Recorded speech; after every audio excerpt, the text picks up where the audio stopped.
नमस्कार, KCN news में आपका स्वागत है। आज हम कस्तूरबा नगर विधानसभा से भारतीय जनता पार्टी के विनोद राजपूत जी से क्षेत्रीय मुद्दों पर सीधी बात करेंगे। विनोद भाई, खबर कंट्रोल न्यूज़ में आपका स्वागत है सर। सबसे पहले मेरा यही क्वेश्चन रहेगा, दिल्ली में जो भयंकर पानी की समस्या बनी हुई है, इसको लेकर जब मैं अन्य पार्टियों से मिलता हूँ तो ये कहते हैं कि भारतीय जनता पार्टी के कार्यकर्ताओं ने जहाँ से पानी सप्लाई हो रही थी उस पाइप को तोड़ डाला है, जिसको लेकर बहुत बड़ी समस्या बनी हुई है। ये सब कहने वाली बातें हैं और ये सब पहले भी बहुत सारी इस तरीके की जो है ऑप्शंस इन्होंने पहले दे के बार बार जो है जनता के वोटों को ठगाया, जनता को ठगते रहे। इसी तरीके का ये मुद्दा पहले आता था कि पॉल्यूशन आ रहा है सर्दियों में, अब फिर इनका वही सेम मुद्दा उठने वाला है कि भाई पॉल्यूशन इधर आ रहा है, पराली का जलने वाला है। अरे पंजाब में आपकी सरकार है, वहाँ आपने अभी तक कुछ नहीं किया। दिल्ली में अब पानी की जब आपने बोला था कि भाई हम साफ़ सफाई कर देंगे, पूरे नालियों को साफ़ कर देंगे ना, आज तक कूड़े के ढेर आप देख सकते हैं वहीं के वहीं है, वो साफ़ नहीं हुए। वहीं पानी की समस्या, अभी आप देखेंगे बारिश का टाइम आने वाला है। मैं आपको आने वाले समय की सिचुएशन बताने वाला हूँ कि आने वाले अभी 2-3 महीने के अंदर पानी पूरा लबालब जो है बारिश से भर जाएगा। जहाँ तहाँ आप देखेंगे बसें फंसेंगी, लोग परेशान होंगे। साफ़ सफाई ना होने का कारण एक सबसे ज़्यादा एक ये भी हो जाएगा इनके लिए कि पानी अभी इनके पास है नहीं, तब इनके पास संभलेगा।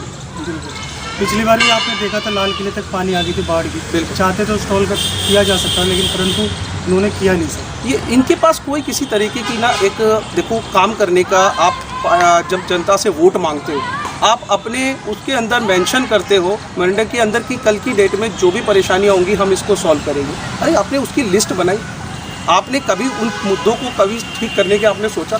केवल मरम्मत कर देने से, केवल ऊपर से आप अच्छी सी चादर ढक दें, केवल आप एक चादर को ढककर ये कह दें कि भाई हमने काम कर दिया। आपने कहाँ अस्पताल खोल दिए, कहाँ आपने कैमरे लगा दिए, कहाँ आपने जो है पानी की साफ़ सफाइयाँ कर दी? कुछ नहीं किया है। वहीं यमुना गंदी पड़ी हुई है, वहीं आप कचरों के ढेर देख सकते हैं आज की डेट में, वहीं अस्पताल बिल्कुल पूरी अर्थ उनकी सिचुएशन आप देखेंगे तो पूरे झरझर हो रहे हैं। वो ऊपर से केवल साफ़ सफाई कर दी है, उनको चमका दिया गया है। स्कूलों की सिचुएशन, पढ़ाई लिखाई आप आज की डेट में देख सकते हैं बहुत ज़्यादा बदतर हो गई है। क्योंकि कहाँ यार काम करने की आपकी जो आप लेके आते हो रणनीति, उस रणनीति पे आप क्यों नहीं उतर रहे हैं पूरी तरीके से? वहीं मोदी जी की बात कर लेते हो तो इस बार के लोकसभा चुनाव में वो सब लोग सारे कार्यकर्ता कह रहे थे 400 के पार, 400 के पार, परंतु 240 पर सिमट कर रह गई भाजपा। क्या कारण था सर? देखिए कुछ कारण ये हो सकते हैं, जैसा कि मैं समझ पा रहा हूँ 400 पार तो हमारे होने ही थे। ना होने का कारण ये है कि जब चोर मौसेरे भाई हो जाते हैं इकट्ठे, तो वो जनता को भ्रमाने का काम जैसे पहले करते रहे वो इसी तरीके से अब भी कर चुके थे। जनता देखिए, हमने जो काम किया है वो काम हमने दिखाए हैं, वो हमने जनता को बताए हैं और जनता खूब अच्छे से जानती है कि हमने उन्हें क्या काम किया है। हमने हर मुद्दे पे, चाहे उज्ज्वला योजना हो, उसके अंदर हमने सभी को, हमने ये नहीं देखा कि इनको नहीं मिलने चाहिए ऑप्शन के अंदर, ये भाई ये नहीं आने चाहिए सिलेंडर को, उनको बराबर योजना का लाभ मिला है। सेम चीज़ आप कोई भी योजना उठा के देख लेंगे, उन योजनाओं में पूरी तरीके से पब्लिक को फ़ायदा मिला है। लेकिन एक समय ऐसा आता है जब आता है कि इलेक्शन का, आप रोने लग जाते हो, जनता से ऐसे वोट मांगने लगते हैं जैसे कि जनता पे आपने कितना बड़ा उपकार करके रखा हुआ है। क्या उपकार किया है आपने? आप केवल वही फ्री की चीज़ें जो जनता टैक्स दे रही है उन्हीं के पैसों को आप इस तरीके से दिखाते हो कि भाई मैं आपको पानी फ्री दे रहा हूँ। कहाँ दे रहे हो पानी? कहाँ गया पानी? बिजली फ्री दे रहा हूँ, कहाँ गई बिजली? दिल्ली में ना आज पानी है ना आज बिजली है। पूरी तरीके से अर्थव्यवस्था चरमरा रखी है। दिल्ली की हालत इतनी बुरी तरीके से ख़राब कर रखी है इन लोगों ने। गड्ढे इतने भरे हुए हैं, आप कुछ पूछ नहीं सकते कि भाई इन गड्ढों के अंदर पानी, अब बस भरने का समय का इंतजार हो रहा है कि अब बारिश आएगी, फिर गड्ढे भरेंगे और फिर इनका रोना शुरू हो जाएगा। आज बहुत अच्छी तरह से आम आदमी पार्टी जिस तरीके से रो रही है कि भैया पानी नहीं है, पानी की प्रॉब्लम आ रही है। आप लोगों ने क्या किया? पूरे 4-5 साल आपने करा क्या सरकार के होते हुए? आपने क्यों नहीं इन चीज़ों पे काम किया? कहाँ गई वो सारी चीज़ें जिन चीज़ों के आपने आधार पे वोट मांगा था? आप हमसे कहते हैं कि वोट दीजिए, जनता से कहते हैं वोट दे दीजिए, हम नहीं तो हमें जेल भेज दिया जाएगा। अरे जो काम गलत करोगे तभी तो आपको जेल भेजा जाएगा। वहीं आज उनको बेल मिलने वाली थी, मिल नहीं पाई, CBI ने आरोप लगा दिया। देखिए इस पे एक सिंपल सा एक चीज़ होता है, मैं चोरी करके अगर आज जा रहा हूँ ना, तो मुझे ये पता है कि मैं फंसूँगा, और ये चीज़ इन्हें भी पता है कि मैं फंसूँगा। ये इन्होंने गलत किया है, इनकी पार्टी के लोगों ने गलत किया है, ये इसीलिए गलतियों को छुपाने के लिए जनता से मांग रहे हैं कि मुझे वोट दे दो तो मैं बाहर निकलूं, मैं बच जाऊंगा। वोट जनता हमारी दिल्ली की इतनी भोली है, उनको हमेशा ये लगता है कि चलो कोई अच्छा नेता अब आ जाएगा, अब कोई हमारे लिए भला करेगा।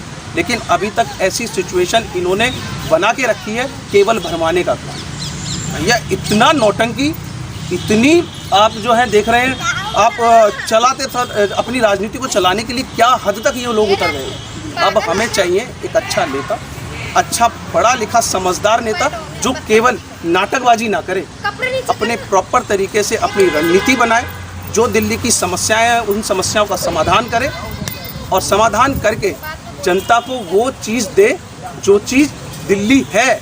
दिल्ली हमारे देश का दिल है, राजधानी है। आप उस राजधानी को इस तरीके से साफ सुथरा और गंदा नहीं बना सकते। आप साफ सुथरा दिखा के उसको समझा सकते हैं कि हम एक पहल कैसे करें हम राजनीति। भाई आप राजनीति की राजधानी से तो पहल करेंगे, आपने वही गंदी कर रखी, तभी ये लोग हार रहे हैं, तभी ये बाहर जो है वोटों के लिए बार बार धक्के खा रहे हैं और इनको वोट नहीं मिल रहे हैं। इस बार भी ये लोकसभा के अंदर 7 की 7 सीटें हार गई। वहीं दिल्ली की बात करें 2025 में फरवरी में चुनाव है सर, पार्टी आपको क्षेत्र की प्रतिनिधि करने का मौका दे तो आप करोगे? बिल्कुल करेंगे, बिल्कुल करेंगे, क्योंकि हमें पता है किस रणनीति से काम करना है, क्या दिल्ली की जनता की मांग है और दिल्ली की जनता की मांग को समझते हुए हम वही चीज़ें दिल्ली को देंगे और किसी तरह का कोई झूठा आश्वासन, किसी तरह की झूठी आपकी जो है पब्लिसिटी या फिर हम ऐसे पोस्टरबाजी लगा के नहीं करेंगे। हमने जो करना है वो जनता से पूछ के, उनके घर घर जाके उनसे वो सारी चीज़ें मांग कर और ये विधानसभा हम जो है अपनी बासुरी स्वराज जी के नेतृत्व में जीत के दिखाएंगे। जिस तरीके से मोदी जी ने काम किया है, अब मोदी जी के काम करने के तरीके से हमको ये तो समझ में आ गया है कि जनता केवल आपको गद्दी पे इसलिए नहीं बिठाती है कि आप वहाँ बैठकर उनके पैसों की चोरी करें या उनके काम के जो आपको नेतृत्व दिया गया है उससे केवल बचें।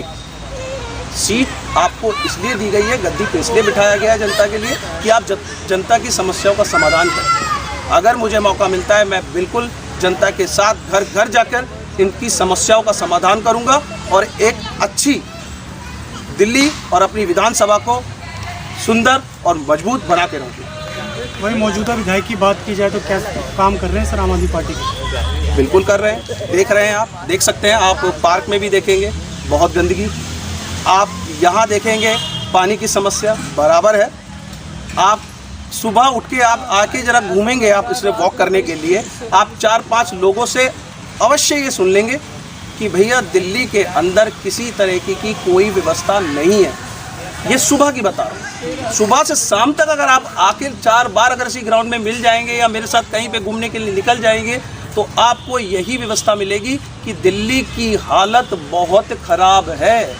यहाँ के नेताओं की मेरे को नहीं समझ में आता है कि वो क्या राजनीति कर रहे हैं, किन चीज़ों पे कर रहे हैं। जनता जो मांग रही है, जो जनता की परेशानी है उसको कब ख़त्म किया जाएगा?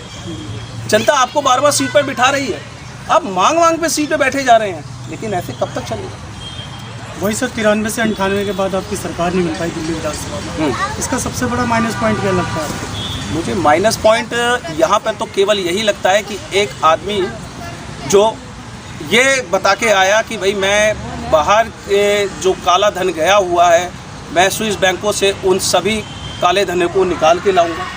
जनता को लगा शायद कोई सिचुएशन ऐसी हो सकती है, अन्ना हज़ारे जी के साथ में ये आदमी आके हमारे साथ सिचुएशन को बदल दें और वही एक जुमले में फंसा के और वही एक जो है गलत चीज़ों में उलझा के। ये तो अमित शाह जी ने बोला था सर। हाँ, तो अमित शाह जी ने बोला था कि ये जुमला ये उन चीज़ों के लिए था जो उन चीज़ों में उन्होंने फंसाया था, उनके शब्दों के थे, उनके लिए था ये शब्द कि वो जुमले में फंसा के जनता को इस तरीके से पिछले 10 से 15 साल से हम यही देख रहे हैं, सुन रहे हैं कि भाई मैं दिल्ली को ऐसा स्विट्ज़रलैंड बना दूंगा, मैं इतना सुंदर बना दूंगा। और वही काम करते करते इन लोगों की ये हालात हो गए हैं कि इस बार इनका एक भी खाता नहीं खुल पाया है और अब जनता जाग गई है। जो उतने समय से नहीं हो पाया है वो अब आने वाले समय में आपको जरूर दिखेगा। बासु स्वराज के लिए कुछ बताएं हमें सर। बासु स्वराज जी हमारी लॉबी से हैं और मैं जानता हूँ, लाहौर से उनको देखा हुआ है, हमारे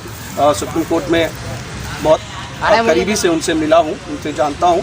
तो उनकी काम करने का तरीका स्वराज फैमिली जैसे, मैं उनकी माताजी को भी देखा, उनके नेतृत्व में थोड़ा सा ही समय मेरे को काम करने के लिए मिल पाया, लेकिन जिस रणनीति से और जिस अच्छे सोच से वो काम करने की रणनीति बनाती हैं, उसी तरीके से हमारी बासु स्वराज जी भी रणनीति बनाकर आने वाले भविष्य के लिए, ऐसे हमारे लोकसभा के लिए आने वाले प्लानों के ऊपर काम करेंगी।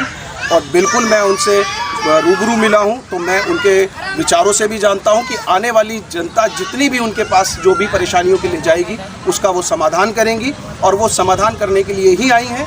और मैं भी अपने क्षेत्र से जितनी भी परेशानियां, जो भी समस्याएं, मैं लोगों से मिल रहा हूं, मेरी टीमों से जो भी मैं बात कर पा रहा हूं, मैं उनके पास लेके जाऊंगा। उन्होंने पूरा आश्वासन दिया है वो उन पे काम करेंगी और उनके काम करने का आज से नहीं, काफ़ी इलेक्शन लड़ते समय से ही उन्होंने रजिस्टर से बना के हर चीज़ों पे लिखा है, हर मुद्दों पे लिखा है कि ये परेशानियां रही हैं और इनको हमें सॉल्व करना है। उनका प्लान, उनका स्ट्रक्चर पूरा क्लियर है और वो काम चालू हो चुका है और बहुत अच्छे से हम इस लोकसभा की सीट के साथ में, अपनी जीत के साथ में, जैसे हमने परचम लहराया है, हम वैसे ही काम करके आने वाले विधानसभा के लिए भी पूरी तरीके से जीत का परचम लहराएंगे। बहुत बहुत धन्यवाद राजपूत जी, आपने समय निकाल के हमसे बात की, शुक्रिया।